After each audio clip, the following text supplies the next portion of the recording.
Hey everybody, this is the new Barton Musical Circuits 4-knob dual decaying noise module. This is the second version of the dual decaying noise I've released a circuit board for. The original circuit board used some resistor arrays that have become harder to find as time has gone on. So I decided to make a new one where that array got turned into discrete resistors, so you just have to find resistors. There's not this more difficult thing to find. And it's an array that got used for the digital to analog conversion. So this was the size of the original circuit board. Oh, and it also used these smaller pots that I used to use a lot back when I was designing a few years ago.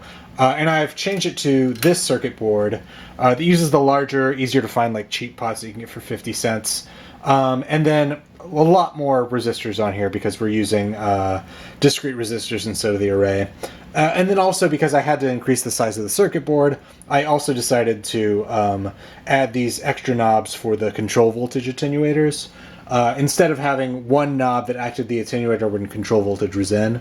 And so that should make it easier to use when using negative voltages. If you're not familiar with the original, it has two channels on one board.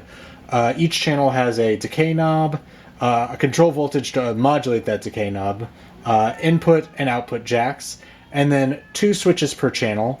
The L switch stands for linear or logarithmic, and it's controlling the kind of tail that the hit has whenever you hit. So it's either going like a diagonal line down. Oh, my hand. So that's like linear, like that, and then logarithmic is like that, like it kind of curves out. And then the second knob is the C knob. That stands for closed. So it's kind of like an open or closed hi-hat. So when this goes up, it's kind of like an open hi-hat where the noise stays on for a while and so it's changing how it looks at the gate that goes in. The noise will stay up and not decay until the gate goes down when this goes in the up position. And yeah, let me go ahead and plug some stuff in for y'all so you can hear how it works.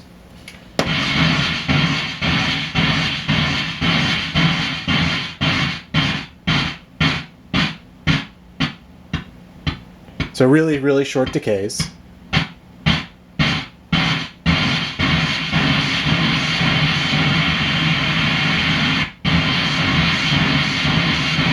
Oh, also, I don't think I mentioned this, but if you turn the knob all the way up, it just outputs noise and ignores the input, so it can be used as just a digital noise source as well. And then I'll change the decay tail.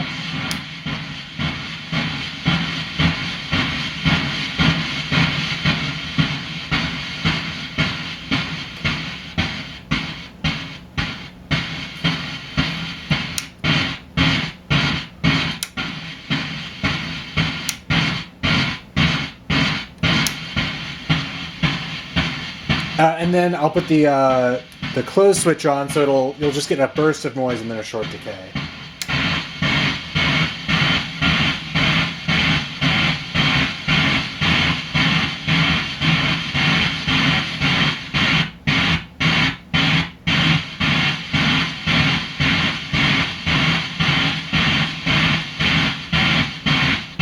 And thank you for watching.